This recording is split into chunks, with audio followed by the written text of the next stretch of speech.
Thank you very much. And you just listened to a young girl who was saying that the Nigerian community here is totally very angry. It covers all the aspects affecting the various techniques of our development. That was the Ijaw country of the Niger Delta of the Federal Republic of Nigeria. He went to several schools. His major academic genesis was at the government college, Ujeli. Go gather, destroy their food. With the camp and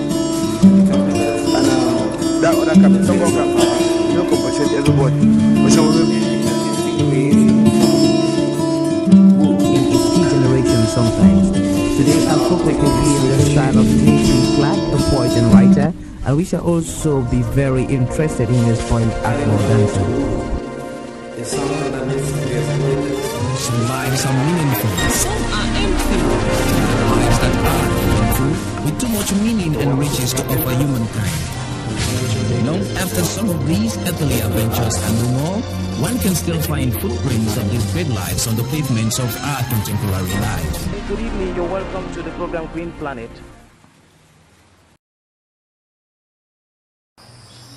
Welcome to Fighting Poverty and Engaging Conservation Through Sounds 2010. It is part of the Conference on Sustainable Strategies and Practices for Development 2010 as well. Fisheries, HIV/AIDS, and sustainable development. So, why the fisheries sector? We all know that fisheries contribute to development of national economies in every country. We also know that fisheries have links with services and other industries, and they make a substantial contribution to the GDP, employment, nutrition, and revenue generation in all countries. For instance, in Cameroon, marine fisheries employs about 200,000 people. Artisanal subsector is our local fishing. The rest belong to the industrial sector. And we also find that within our artisanal sector, 87% of the fishers, they are non-nationals, and mostly Nigerians, Ghanaians, Beninese, and Togolese. We also find in Cameroon that fish production is estimated at 160,000 metric tons, of which 52.6% is from the artisanal marine sector. So you see the importance of the local artisanal marine fishing sector in the country. And 41.5% is from the continental fisheries. The per capita fish consumption is 17.9 kilograms, and the contribution to GDP is about 5.2%. Now, what is the situation of HIV/AIDS in the fisheries sector in general? We find that in Thailand, the marine fishers, 30 to 20% were tested positive. In the USA, New Bedford, 1999-95, within the fishers, 12% were tested positive. Now, in Lake Albert in Uganda, recently, 24% of fishers were tested positive. And in Malawi, I was in Malawi, visited one fishing community, and the health center officials then told me that the rate there was about 13%. That was, I went there myself. That was in 2009. So, we find here that fishermen, they are 5 times more likely to die of HIV/AIDS than farmers in the East African region. Now, what is the situation in Cameroon? Data is not well documented in the fisheries sector. Most interventions have been inland, in inland cities and other communities, and the fisheries sector has been completely marginalized. So, we say that 90% of cases of transmission are through unprotected sexual contact. 10% mother to child and drug transmission. We also see that women have higher prevalence rates here in the country. So unfortunately, fishing communities are not in the picture as a highly vulnerable group in the country. It's not national response to HIV/AIDS. So there's no data that exists. That is why we decided to carry out this study.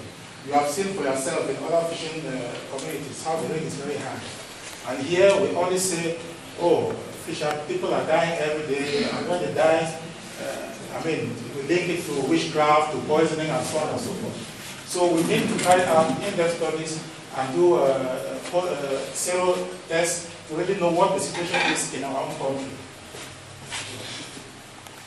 So in these studies, we carried out CAP studies, partners, knowledge, attitude, and practice in 10 fishing communities in the country. We have 4 from this way. We have Idina, we have Bekumo, we have Jagasa, we have Limbe. Then in the littoral region, we had Kakamalo, we had Yupue, we had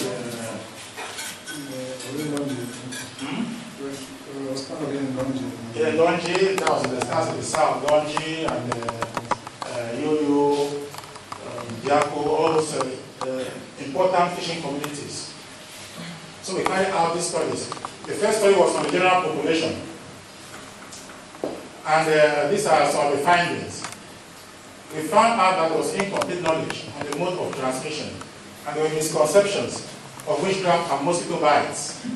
The prevention of HIV/AIDS and stigmatization of seropositivity of infected persons. We also, you see, misconception of witchcraft, about 16% of the target population thought that AIDS could be transmitted through witchcraft. 17% of the population through mosquito bite, and 33% think that AIDS can be cured. Now, with respect to their attitude, there was stigmatization of infected persons. 43% agreed that they wouldn't buy food from an infected storekeeper. 35% will not sleep in the same room with an infected person. 12% are not ready to take care of infected family member at home. 32% will divorce if a partner is HIV positive. 12% will request expulsion from the community. And within these communities, there is inadequate and low use of condoms, especially during casual sex with partners. Male condom use was at 67% and female condom use was at 10%. Yeah, with practice, we discovered that there was high rate of extramarital sex, 67%, which increases of infection. And the main reason given was vengeance. For some others, it was beating a former girlfriend. And for some others, it was desire for change. Now, with respect to condom use, we see that condom use was very low in the communities. You have 59% who use condom in the communities. And the main reason for not using condom was confidence in partner. We had a score of 60% in that direction. And we also see that the age of first sexual intercourse was very low. At 14, 15 years, 15 years for boys. For girls, 13 years, they only start engaging in sex, which is very risky. So after these studies on the general group, we went to specific groups. We carried out specific studies on youths and sex workers. So with sex workers, we found that majority were resident in the fishing communities. And the majority did carry out these activities in other sites. They moved from one fishing port to the other, from one town to the other, from Tipo to Douala to Kreti. They moved from Nigeria to Gabon to Equatorial Guinea, and they come to the fishing ports when they sense that the activities are very productive, that season. Because fishing is a seasonal activity. So we also questioned about drug consumption, and we find that 76% of the sex workers, they consume alcohol, 91% cigarettes, and some consumed intravenous drugs, others 35.5% consume marijuana. You know, drug consumption is very important because drugs can influence high-risk behaviors. So the evidence for consuming drugs was mainly to increase sexual power, and for some it was to build courage, and for others it was mainly for relaxation. Now, when we asked them when they started their first transactional sex, that's when did they start having sex for money. And majority people remember, but we see that the peak is at 16 years, so most of them started having sex for money at a very early age. We also interviewed them on their customer profile. And for most of them, 40.9%, most of the customers were fishermen, followed by boat owners, and followed by fisher crew helpers. We see that some also had customers who were teachers and students, uniform officers, and even the Bolo boys, those boys who carry out, who assist the fishers in transporting the fish and cleaning the canoes. So, with respect to transforming assets, we said that we found that in these communities there was sex for fish. That there was an exchange. There's an exchange of sex for fish. Because normally when a lady goes to buy fish, if you are a lady that the fisherman has once yes, and maybe you refuse to welcome him, he will point his hand and say, now I will sell you fish, you get bad fashion. That bad fashion means a lot. So they only sell fish mostly to their girlfriends and their wives.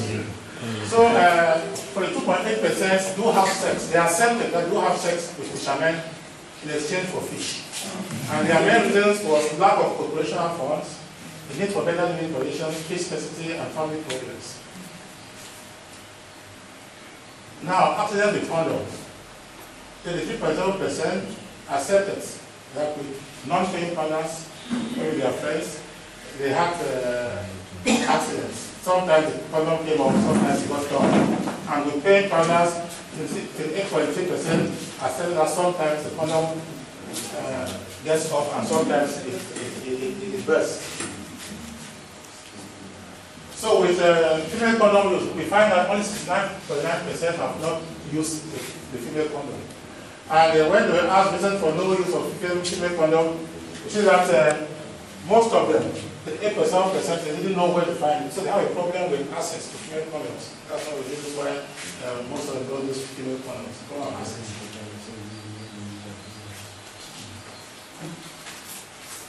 Now, about knowledge on the transmission of AIDS. We see that they are well informed about the transmission of AIDS, but we still find misconceptions in this group of transmission through saliva and through mosquito bites, even with eating an infected person. We also ask them if they have tested for HIV, and only 61.8% have tested at least once. And their reasons for not testing, for those who have not tested, was because they were scared of the results. And for others was because there are no testing centers around, which is a peculiarity of clean communities. That's one of their problems. They don't have health centers. So with use, it was a bit complex. And for drug consumption, we see that in the youth population, 10.2% have been consuming drugs. And the drug consumption is more with the Ghanaian community. That's within the youth population in fishing ports. And with use of condom with partner partners, we find that in the youth population, 55.2% use condom with partner, but consistent use of condom is low, 20.9%. And we see that use of condom with partner is least with youths of age group less than 15. And it is highest with age groups 26 to 32 years. We also see that those who have secondary education, 85.5%, they use the condom more often, compared with those who have no education and those who have primary education.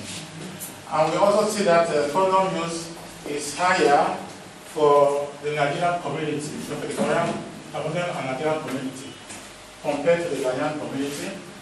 And within the fishing communities, we see that condom use is highest in Edinburgh. And it is more with the males, with the male population than the female population. Now, the news told us that pornographic films motivate them to have sex. 53% of the youth, they are that pornography motivates them to have sex. And This motivation is more with the youth of 16 to 20 years, that's the younger generation, and with the youth of the primary schools, you can see the percentages there, and especially in Tap and one with the fishing postal system, 70% there. Then having sex with sex worker, with the professional sex worker, with free women. So 36.5% of the youths in the fishing community accepted that they do have sex with free women. And we see that it is more in Tap Cameroon, it is more with the youth males, and it is more with youth between age group 26 to 32, and more with youth who have primary education than those who have secondary and even those who don't have any education. Now, sex for gifts. 35.2% accepted that they had sex in exchange for money or gifts. And this sex exchange for gifts is more with those with primary education, age group 26 to 32, and with youths who are working, than those who are schooling, and in Camp Cameroon and York. Also with communities that are technical assets, like communities that are in the creeks. Having sex with men in uniform. 13.2% of the youths have had sex with men in uniform. This is more in Camp Cameroon, one of the fishing ports. And it is also more with youths that are working. And it's more with female youths. And in fishing ports that are typical to assets like Bekumo, like Enyande, and so on. So, from this data, these are just highlights. They are just highlights of the work that we have done. We need to mitigate the impact of HIV/AIDS in these communities. We want to have sustainable development of our fisheries. Now, what are the impacts of HIV/AIDS on fishing communities? The impact of HIV/AIDS epidemic in Africa first became apparent in a fishing village in Uganda at the shores of Lake Victoria in 1982. And since then, the vulnerability of these communities to HIV has been widely overlooked. The same thing in Cameroon. They spend their savings on medical care. They sell sometimes some even sell their production assets because they sell their fishing material to get money and get involved in treatment. And they withdraw their children from school. It happens at least in many cases that some between themselves withdraw their children from school. They can't go to school because of HIV/AIDS infection. So their poverty deepens, their food security decreases, and their vulnerability increases. In the fishing sector, fleets, firms, and communities, they experience loss of expertise and labor, making them less efficient. Now, on the general economy, the revenue that's generated by individuals of the sector, which will have been reinvested back into the fishery economy or other economic activities, will now be diverted for treatment of HIV/AIDS in households. So we say that the impact of HIV/AIDS in the fishery sector is very, very strong, and it's something that calls for concern. So, as I just said, for sustainable development of the fishery sector, we need to mitigate the impact of HIV/AIDS. We need to, in Cameroon, we first of all need to know what the situation is. From there, then we can go ahead. So, there is urgent need to combat HIV/AIDS in this high-risk environment. We need to strengthen the resistance of these communities to avoid infection with HIV/AIDS. How do we strengthen the resistance? We develop a strategy to fight AIDS in the fishery sector in Cameroon. And such a strategy should include improvement on basic social and institutional infrastructure, such as water supply, roads, healthcare. Most of these communities, they don't have water, they don't have light, they don't have communication, they don't have toilets, they don't have healthcare centers, they don't have recreational centers, so that when the fishers come back from sea, the next thing is to go drinking, and after drinking, high risk behavior, or maybe they play their cards. So we need to develop a strategy that will provide them with basic social and institutional infrastructure, and we need to provide also initiatives to enable the fishers and the household reduce their reliance on livelihood strategies and lifestyle that make them susceptible to AIDS. So we need to introduce something like savings and other livelihood activities so that they don't depend only on fishing. We also need to provide easy access to products and services, condoms, mosquito nets for prevention, and to improve their knowledge, their attitude and their practice with respect to prevention measures for HIV. So this is just a summary of what I had to present. And I'm glad to tell you that 2 months ago we had a workshop in Yongbi, and we successfully elaborated a strategy to fight HIV/AIDS in the fishing sector, which we are awaiting implementation. Thank you.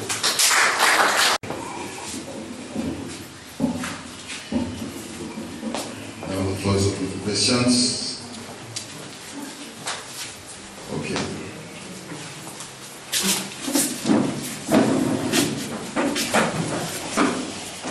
Thank you very much, Doctor, for caring so much the fishermen who is your sector. But being a sector is not just enough for putting that special interest. You have mentioned of the sustainable strategies in order to mitigate about the problems which are being faced in the field. And you talk of having health sanitary awareness and everything. My question is, in a place like Yongbi, where it is one of the fishing ports, the place looks really sandy, and you realize they don't have toilet facilities. What can you propose that we carry out in order to give them good toilet facilities? Yeah. The problem is that they defecate into the sea, which is not hygienic. And it is the same water that they use to wash. You see, someone defecates and is bathing inside there. So if you are let's say if you are seropositive, that exposes you to other illnesses that will deteriorate your system. So I think the best system is for the government to provide public toilets. If the public toilets they are done within the fishing ports, yes. It's true that it's sandy. Yeah, but the infiltration process is accompanied by so many bacterial action.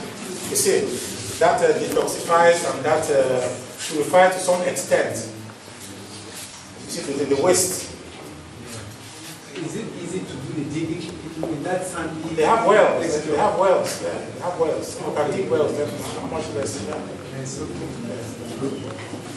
I think this is something that we need to encourage and have access to information like that, so that we also, for sustainability, we can also take precautions on our sex life.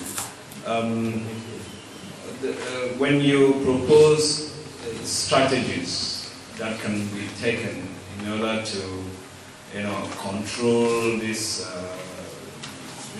ramification of HIV and things like that. You talked about the provision of mosquito nets. Are you in one way agreeing to the fact that some people, which you administered your questionnaire, said HIV can be transmitted through mosquito bites, or are you saying that malaria can help,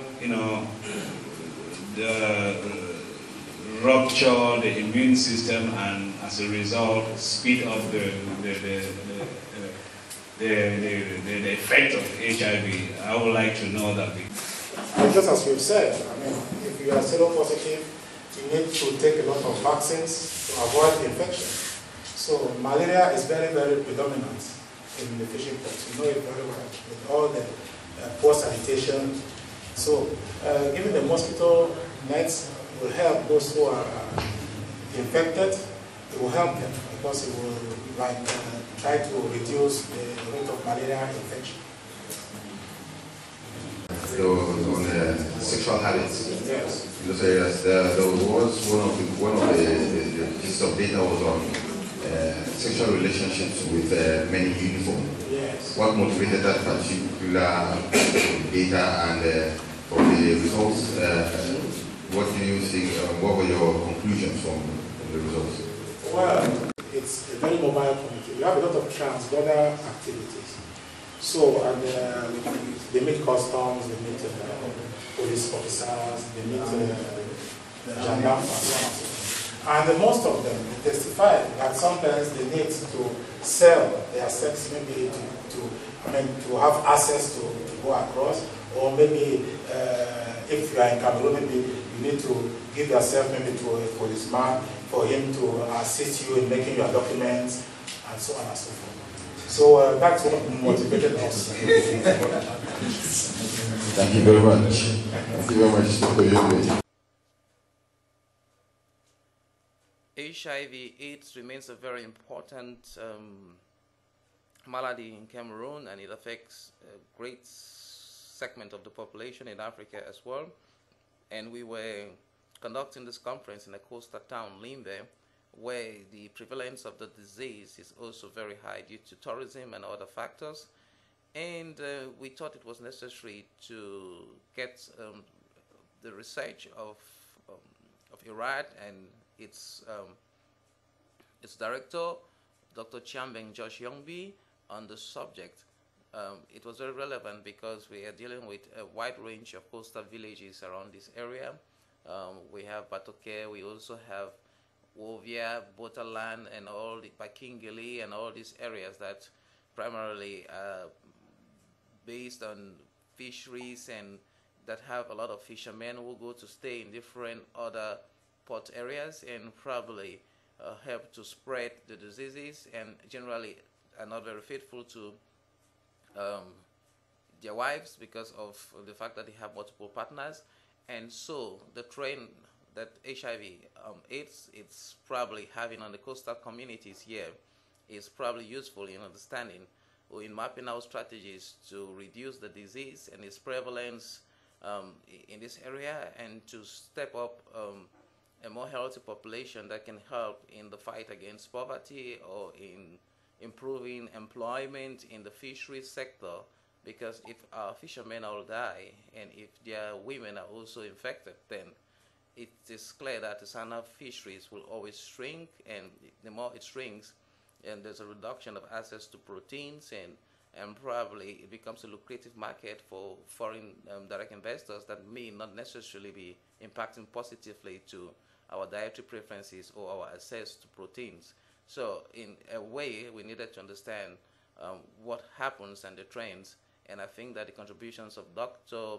Chiambeng Yongbi of IRAD Batoke was very useful, as it gave both a government and a research-based dimension to the conference, which is relevant to sustaining life as a whole. And this has been Arrey Ivo for the African Center for Community and Development. I have been reporting on the conference on sustainable strategies and practices for development, and on the workshop Fighting Poverty and Engaging Conservation Through Sounds 2010. Thank you very much. And you just listened to a young girl who was saying that the Nigerian community here is totally very angry. It covers all the aspects affecting the various victims of our general. That was the Ijo country of the Niger Delta of the Federal Republic of Nigeria. He went to several schools. His major academic genesis was at the government college, Ujeli. Go gather, destroy their food.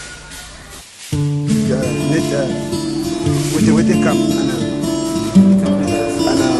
that other camp, Tongo camp, you don't compensate everybody. In its degeneration sometimes. Today our folklore can be in the style of K.P. Clark, a poet and writer, and we shall also be very interested in his point Akmo dancer. It's something that needs to be exploited. Some lives are meaningful. Some are empty. Lives that are meaningful, with too much meaning and riches to offer humankind. Long after some of these earthly adventures and more, one can still find footprints of these great lives on the pavements of our contemporary lives. Good evening, you're welcome to the program Green Planet.